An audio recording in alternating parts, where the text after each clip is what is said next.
10 things to do before you die। এই 10টা জিনিস অবশ্যই মৃত্যুর আগে করে যাওয়া উচিত। একটা অসাধারণ টাইটেল নিয়ে আজকের আমাদের এই ভিডিওটা পরিবেশন করতে চলেছি। আমি ১ম এ আমার পরিচয় দিয়ে নিই। আমি শুভ্রকান্তি দাস, ডিরেক্টর এবং সিইও ড্রিম লাইফ। আমাদের এই ইউটিউব চ্যানেলের নাম টিম ড্রিম লাইফ। আমরা প্রত্যেক সপ্তাহে ৩ টে ভিডিও আমরা করে থাকি এডুকেটিভ এবং বিভিন্ন সেগমেন্টের ইয়েতে। তাতে আমাদের বিভিন্ন থাকে, লার্নিংস থাকে, তার লেসনস থাকে এবং বিভিন্ন ধরনের মেসেজ থাকে, বিভিন্ন আর্টিকেল থাকে, ইন্টারভিউ থাকে। তো যেটা আপনাকে বলানো ছিল যে যদি ভালো লেগে থাকে অবশ্যই এটাকে লাইক করুন, শেয়ার করুন, সাবস্ক্রাইব করুন। যে বিষয়টা নিয়ে আমরা আলোচনা করছিলাম যে 10 things to do before you die. ১০ টা এমন জিনিস যেটা আমাদের মৃত্যুর আগে অবশ্যই করে যাওয়া উচিত। এই যে টপিকসটা that inspired by one of the movie. আমি বেশ কিছু বছর আগে একটা সময় হঠাৎ করে কোনো একদিন মানে এই সিনেমাটা দেখি। সিনেমাটার নাম হচ্ছে 'দাস বিদানিয়া'। একটা আনকমন নাম, হয়তো অনেকেই শোনেননি। এটার যে নায়ক ছিলেন বিনয় পাঠক। অনেক আমার খুব পপুলার একজন হিরো এবং টপিকসটা খুব অসাধারণ ছিল। একজন সাধারণ মধ্যবিত্ত ঘরের একজন লোক। সে তার যেমন জীবন কাটায় সেরকমভাবে তার একদম সাদামাটা একটা জীবন এবং সে তার রোজ টু ডু লিস্ট লিখতো কি, কি করতে হবে। ওই যা বাজারে আনা, বিছানায় করা, কাপড় কাচের থেকে। তো হঠাৎ করে একদিন তার ক্যান্সার ধরা পড়ে এবং ডাক্তার বলে যে মাত্র আর কয়েকটা মাস তার জীবনে আছে। তো এরকম একটা সময় যখন সে মনে পড়ে যে এই আর লাইফ। তো সেই সময় তার হঠাৎ করে মনে হয় যে এই যে কটা দিন বেঁচে আছি। তো তার আগে আমি যে টু ডু লিস্ট বানাতাম রোজের জন্য সেরকম একটা টু ডু লিস্ট বানাবো ১০ টা লিস্ট। আমার লাইফে যে গোলস গুলো আছে এবং মৃত্যুর আগে সেগুলোকে সব কমপ্লিট করে যাব। তো সেগুলো ও লেখে এবং তার মৃত্যুর আগে কিন্তু যে ১০ টা উনি লিখেছিল তার গোলস বিফোর ইউ ডাই সেটা কিন্তু শেষ করে। তার জন্য সিনেমাটার নাম 'দাস বিদানিয়া'। তার মধ্যে তার গাড়ি কেনার স্বপ্ন ছিল, তার একটা বাড়ি দিয়েছিল এবং সেখানে ক্ষেত্রে তার একটা ফরেন ট্রিপ এবং তার পেপারে একটা আর্টিকেল বেরোবে। এরকম সবকটা স্বপ্ন সে ফুলফিল করে যায়। তো আমাদের জীবনেও এরকম এমন কিছু জিনিস আছে যেটা কিন্তু আমাদের ক্ষেত্র বিফোর ডেথ আমার মনে হচ্ছে খুব রেলেভেন্ট এই ভিডিওটা। করে যাওয়া উচিত। এটা সবার জন্য এটা রিলেটেড। কি, কি হওয়া উচিত এবং সেটা আমরা যেহেতু ইন্সুরেন্স ফিল্ডে আছি, আমরা কিন্তু প্রতিনিয়ত ফেস করি এই ধরনের এবং প্রচুর মানুষকে আমরা করি। সেখানে হয়তো অনেক সময় তাদেরকে সাহায্য করার চেষ্টা করি কিন্তু সবসময় করে উঠতে সম্ভব হয় না। কিন্তু এই কিছু, কিছু ঘটনা যেটা আমরা একটু আগে থেকে যদি প্ল্যান করি তাহলে কিন্তু অনেকটা সুবিধা হয়। তো এই ১০ টা পয়েন্ট আমরা নাটসেলে এটা আলোচনা করব। কি, কি সেই ১০ টা পয়েন্ট যেটা ফিন্যান্সিয়াল যেগুলো আমাদের গোলস অবশ্যই হওয়া উচিত বিফোর অ্যা ডাই। নাম্বার 1 হচ্ছে অবশ্যই অ্যাডিকুয়েট লাইফ ইন্সুরেন্স। খুব কথাটা শুনতে ভালো লাগে না এবং যারা বলে আমরা দেখেছি এখানে লাইফ ইন্সুরেন্স কথা শুনলে লোকে এড়িয়ে যায়। কিন্তু একটা জিনিস অ করেছেন যখন আ আমরা যখন শ্মশানে যাই বা যখন কেউ লোক মারা যায়, সেখানেতে যারা খুব কাছের লোক, একটাই প্রশ্ন বারে, বারে ঘুরে আসে, উনার কত টাকা লাইফ ইন্সুরেন্স ছিল? কারণ সেই মুহূর্তে চলে যাওয়ার পরে ওই কথাটা সবথেকে বেশি রেলেভেন্ট। কারণ তারপরে তার ফ্যামিলির কাছে ওইটা ছাড়া আর কোনো নেই, যেটা আমরা কিন্তু নরমাল জীবনে করতে চাই না। তো এটা ঘটনা ঘটে যাওয়ার পরে কোনো অপশন থাকে না। তো বিফোর দ্যাট আমাদের দায়িত্ব আমাদের সাথে যারা ডিপেন্ডেন্ট আছে বাবা, মা, ভাই, বোন, ওয়াইফ, ফ্যামিলি মেম্বার যারা আমার উপর নির্ভর করে আছে তাদেরকে প্রোটেকশন দেওয়া। তো সেটা অন্তত আমার অ্যানুয়াল ইনকামের ১০ থেকে ১৫ গুণ অবশ্যই হওয়া উচিত।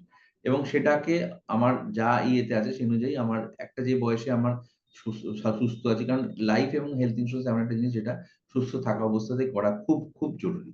এটা নাম্বার 1 পয়েন্ট। নাম্বার 2 হচ্ছে গোল প্ল্যানিং। আমাদের যা লাইফের গোলস থাকে যেমন চাইল্ড এডুকেশন, নিজের রিটায়ারমেন্ট, একটা নিজের বাড়ি বানানো বা যা গোলস থাকে, এগুলো কোন টাইমে কত টাকা লাগবে শর্ট টার্ম, লং টার্ম সেগুলো যদি ঠিকঠাকভাবে আমি একটু নিজে ওয়ার্কআউট করে নিই তার অনুযায়ী আমার নিজের এভেইলেবল বাজেট অনুযায়ী, তো সেখানে ক্ষেত্রে কিন্তু আমার লাইফের শর্ট টার্ম, লং টার্ম সবকটা গোলই করা সম্ভব। কিন্তু রিটেন গোল আমাদের খুব কম থাকে। যার ফলে কি হয়? আল্টিমেটলি সেখানে পৌঁছানো যায় না। এবং একটা সময়ের পরে গিয়ে যখন মনে হয় না এই গোলটা রিচ করা সম্ভবই না, তখন আমরা কিন্তু সেগুলো ছেড়ে দিই। কিন্তু আল্টিমেটলি যদি যখন আমরা ভাবছি একদম সেই সময় যদি শুরু করি তাহলে it is possible. Number 3 point, always check your nominations.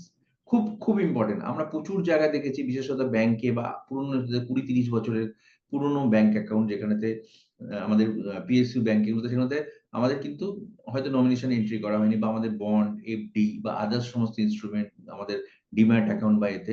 কারণ আফটার ডেথ এই যদি টাইটেল ডেথ হয়ে যাবে বা টাইটেল ওপেন হয়ে যাবে তখন কিন্তু সেখানে ক্ষেত্রে আরো সাকসেশন সার্টিফিকেট বা অনেক কিছু ফর্মালিটিস থাকে যার ফলে আমাদের যারা পরবর্তীকালে থাকে ফ্যামিলি মেম্বার তাদের পক্ষে খুবই ডিফিকাল্ট হয় যে এইটাকে রিকভার করা। তো এটা একটা বড় জিনিস যে অবশ্যই নমিনেশন চেক করা। নাম্বার 4 হচ্ছে একটা ডিড লেখা, রাইট এ উইল। অবশ্যই একটা উইল করা। আজকের দিনে উইলের জন্য কোন লয়ার এর দরকার পড়ে না। সাদা কাগজে উইল লেখা সম্ভব। এবং সেখানেতে মানে কোন সাদা কাগজের মধ্যে লেখার পরে ২ জন উইটনেস লাগে এবং এটা টাইম টু টাইম একটা ইন্টারভেলে তো সেটা করে যে অ্যাজ পার আমাদের অ্যাসেট অ্যাভেইলেবিলিটি যদি আমরা তাদের অবর্তমানে কার কাছে সেটা যাবে এবং সেটা ঠিকভাবে তার যদি হেড ওয়াইজ আমরা সেখানে একটা সাদা পাতাতে লিখে যাই এবং উইথ টু উইটনেস এবং সেটা কোনো লয়ার বা কোনো ডাক্তার বা এমন কোনো লোকের কাছে যদি যেটা আমাদের খুব ক্লোজ তাদের কাছে যদি আমরা এটাকে বলে যাই তাহলে সেখানে কিন্তু তার ভ্যালিডিটি থাকে এবং পরবর্তীকালে এটা কোর্টেও মান্যতা প্রাপ্ত হয়। তো এটা উইল লেখাটাও আজকের দিনে দাঁড়িয়ে যখন আমরা একটা অ্যাসেট ক্রিয়েট করছি, কারণ পরবর্তীকালে এই লিটিগেশন অনেক কিছু যখন হয় তখন এটা নিয়ে ঝামেলায় আমরা দেখেছি বড় ফ্যামিলি সমস্যা যেগুলো সমস্ত কিছু এই সম্পত্তি বা অ্যাসেট নিয়ে হয়। তো উইল লেখাটাও খুব জরুরি। নাম্বার 5 যেটা আরেকটা হচ্ছে সেটা হচ্ছে যে আমাদের আমাদের কনসিডারেবল ফাইন্যান্সিয়াল ডকুমেন্টস যেটা আমাদের কনসলিডেট ফাইন্যান্সিয়াল ডকুমেন্ট মানে হচ্ছে আমাদের যে ফাইন্যান্সিয়াল ডকুমেন্ট গুলো সেগুলোকে ঠিকঠাকভাবে গুছিয়ে রাখা। কারণ আমাদের ক্ষেত্রে আমাদের যে যা ইয়েগুলো আছে আমাদের কোনো প্রপার্টির ইয়েগুলো ডকুমেন্টস বা আদার্স পলিসি বন্ড বা আদার্স যা আমাদের ফিন্যান্সিয়াল পেপারস বা ডকুমেন্টস আছে সেটাকে ঠিক কারণ আমরা অনেক সময় হয় কি ঠিকঠাকভাবে গুছিয়ে রাখতে পারি না যার ফলে আমাদের বর্তমানে আমাদের ফ্যামিলি মেম্বারদের কিন্তু এটা খুব সমস্যায় পড়তে হয় এবং তার স্ট্রাকচার না থাকার ফলে কোথায় কি আছে আদৌ অনেকে জানে না। আমাদের কি জিনিস কোথায় আছে, কি অ্যাসেট আছে, কি আছে না আছে। তো এটাও কিন্তু একটা বড় জিনিস যেটাতে ক্ষেত্রে আমাদের করে রাখা খুব জরুরি। নাম্বার 6 হচ্ছে প্রপার্টি টাইটেল ক্লিয়ার। অ্যাকচুয়ালি এই টাইটেল ক্লিয়ার ব্যাপারটার ক্ষেত্রে যেটা হচ্ছে যে আমরা অনেক সময় কি ইনহেরিটেড প্রপার্টি আমাদের দাদু তারপরে বাবা, কাকা তার ৩ জন সেখানে কিন্তু নাম ট্রান্সফার হয়নি। সেখানে তার থেকে তার পরের জেনারেশন পরে যে এসছে। এরপরে সেই তার ভাগ বাটোয়ারা বা এত কিছু নিয়ে পরবর্তীকালে খুব সমস্যা তৈরি হয়। তো সেখানে ক্ষেত্রে এই টাইটেল ব্যাপারটা প্রপার্টি যদি ক্লিয়ার থাকে সেখানে ক্ষেত্রে এটা পরের জেনারেশনকে এটাকে আমাদের সাকসেশন বা তাদের এইগুলোকে দেয়ার ক্ষেত্রে খুব সুবিধা হয়। যেটা আমাদের ক্ষেত্রে একটা এস্টেট প্ল্যানিং এর একটা বড় পার্ট। তো এই আমাদের পয়েন্ট 6 এই প্রপার্টি টাইটেল ক্লিয়ারটা একটা ইম্পোর্টেন্ট পয়েন্ট যেটা আমরা ডিসকাস করি। নাম্বার 7 হচ্ছে কনসিডার ইউর অ্যাসেটস অলসো মানে আমাদের ক্ষেত্রে ইজি এস্টেট প্ল্যানিং এ যেটা বললাম সেখানে ক্ষেত্রে আমাদের যে অ্যাসেট গুলো আছে সেগুলোকে কি আমাদের আছে সেগুলোকে একটা প্ল্যানিং করে তাকে সাজিয়ে সেটা আমাদের ফ্যামিলি মেম্বারদেরকে সেটা ডিসক্লোজার দিয়ে যায় যাতে সে আমাদের অবর্তমানে এই ব্যাপারটাকে গুছিয়ে করতে পারে এবং তাকে তার ঠিক ব্যবহার করতে পারে। এরপরে হচ্ছে নাম্বার 8 হচ্ছে হেলথ ইন্সুরেন্স। খুব রিলেভেন্ট একটা জিনিস যেটা অবশ্যই থাকা উচিত এবং সাফিসিয়েন্ট থাকা উচিত। কারণ আমি যেটা ১ম এ বলছিলাম লাইফ আর হেলথ কিন্তু আমাদের শরীর ঠিক থাকা অবস্থায় আমরা নিতে পারি। পরবর্তীকালে আমাদের পক্ষে এটা নেওয়া সম্ভব হয় না। তাই অতএব যখন একদম সুস্থ বা যখন একদম আছি তখনই কিন্তু আমাদের এই ডিসিশনটা নেওয়া খুব জরুরি। লাইফ এর ক্ষেত্রে এটা যেমন জরুরি তেমনি হেলথ এর ক্ষেত্রে খুব জরুরি এবং অ্যাডিকুয়েট কারণ হেলথ এর ইনফ্লেশন রেট হচ্ছে 14%। যেভাবে এটা বাড়ছে সেক্ষেত্রে কিন্তু আমাদের পরবর্তীকালে খরচা প্রচুর বেড়ে যাবে এবং সেখানে ক্ষেত্রে একটা কভারেজ অবশ্যই একটা বড় অ্যামাউন্ট এর কভারেজ হওয়া উচিত এবং সেটা আজকের দিনে দাঁড়িয়ে ১ কোটি, ২ কোটি বা ৩ কোটির কভারেজের কথা মানুষ ভাবছে। কারণ খরচাও সেভাবে বাড়তে চলেছে এবং সবথেকে বড় ব্যাপার হচ্ছে যত হাই সাম অ্যাসিউরড তত কিন্তু সস্তা। এটাও কিন্তু সবথেকে বড় ব্যাপার এবং তার জন্য অবশ্যই তার একজন প্রফেশনাল অ্যাডভাইজার এর আলোচনা মানে নেওয়া উচিত, সাজেশনস নেওয়া উচিত। নাম্বার 9 হচ্ছে প্যাসিভ ইনকাম। আমাদের অনেক ধরনের অ্যাক্টিভ ইনকাম ছাড়াও কিছু passive income we can create. তার মধ্যে কিছু আছে সেমি প্যাসিভ, কিছু আছে সেমি ইনকাম যেটা হচ্ছে পিওরলি প্যাসিভ ইনকাম। যেমন সেমি প্যাসিভ এর মধ্যে আমাদের রেন্টাল ইনকাম হচ্ছে সেমি প্যাসিভ ইনকাম। কারণ এটা আমাদের কাউকে ভাড়া দিলাম কিন্তু সেটা রিকভারি ব্যাপার থাকে। আমাদের কিছু এফডি ইন্টারেস্ট বা এগুলো কিন্তু সেমি প্যাসিভ ইনকাম। আমাদের গ্যারান্টেড রিটায়ারমেন্ট স্কিম বা পেনশন স্কিম এগুলো হচ্ছে আমাদের একদম প্যাসিভ স্কিম এর মধ্যে পড়ে বা পেনশন ইনকাম সেগুলোর মধ্যে পড়ে। তো এই ধরনের জিনিস যদি আমাদের থাকে তাহলে আমাদের অবর্তমানে কিন্তু it can support our family. যদি আমরা এটা ঠিক প্ল্যানিং করে থাকি তাহলে কিন্তু সেটাও আমাদের ঠিকভাবে আমাদের ফ্যামিলির কাছে আসতে পারে। আর নাম্বার 10 এবং সবথেকে ইম্পোর্টেন্ট এই ভিডিওর পার্টে সেটা হচ্ছে focus on your happiness goals. আমরা অ্যাকচুয়ালি সমস্ত কিছু করা আমি যতগুলো পয়েন্ট নিয়ে আলোচনা করলাম সেগুলো সবকিছু হচ্ছে আমাদের ফ্যামিলি বা আমাদের যারা ক্লোজ ওয়ান তার জন্য। কিন্তু সবথেকে বড় এর মধ্যে ইম্পোর্টেন্ট লোক যেটা হচ্ছে আমি বা আমরা নিজেদের জন্য। তো নিজেদের হ্যাপিনেস গোলস এর কারণ আমাদের লাইফটা কিন্তু একটা স্ক্রিপ্টেড এই টাইম থেকে এই টাইম। যতদিন বেঁচে আছি আমাদের যে ভালোবাসা আমাদের যেগুলো আছে সেগুলোর উপরে ফোকাস করা উচিত এবং তার জন্য কিন্তু তার প্ল্যানিং ও দরকার। যেমন সাপোজ হচ্ছে অনেকে ঘুরতে ভালোবাসে, অনেকে ফটোগ্রাফির শখ আছে। তো আফটার রিটায়ারমেন্ট এটার পরে যাতে এটার জন্য যদি সেটা তাদেরকে ইনভেস্টমেন্ট লাগে সেটাও যদি নাও লাগে। যেমন আমার খুব গান করতে বা যেতে ভালোবাসে।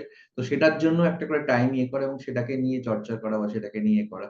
তো এটার একটা ভালো লাগার জায়গাটাও কিন্তু এটাকে হ্যাপিনেস গোল বলে এবং এই হ্যাপিনেস গোলটা অনেকের স্পিরিচুয়াল থাকে, অনেকের বিভিন্ন ধরনের থাকে। তো এটাকে ফোকাস করা উচিত। তো এই ১০ টা পয়েন্ট আমার মনে হচ্ছে খুব important irrespective of profession irrespective of সবার জন্য। ইফ ইউ থিংক অ্যান্ড যদি ঠান্ডা মাথায় বসে ভিডিওটা দেখেন, ইউ ক্যান প্ল্যান। আমার মনে হয় যদি কারোর কাজে লাগে, আমার খুব ভালো লাগে ব্যক্তিগতভাবে। তার জন্য এই ভিডিওটা বানানো। অবশ্যই থাকুন আমাদের সাথে, দেখতে থাকুন। ভবিষ্যতে আমরা এরকম ধরনের আরো এরকম সুন্দর সুন্দর ভিডিও আপনাদের জন্য নিয়ে আসবো। ততক্ষণ পর্যন্ত আবার রইলো, অবশ্যই ভালো লাগলে শেয়ার করুন, লাইক করুন, সাবস্ক্রাইব করুন। আবার এরকম নতুন ভিডিও নিয়ে আসবো। Thank you very much. ধন্যবাদ।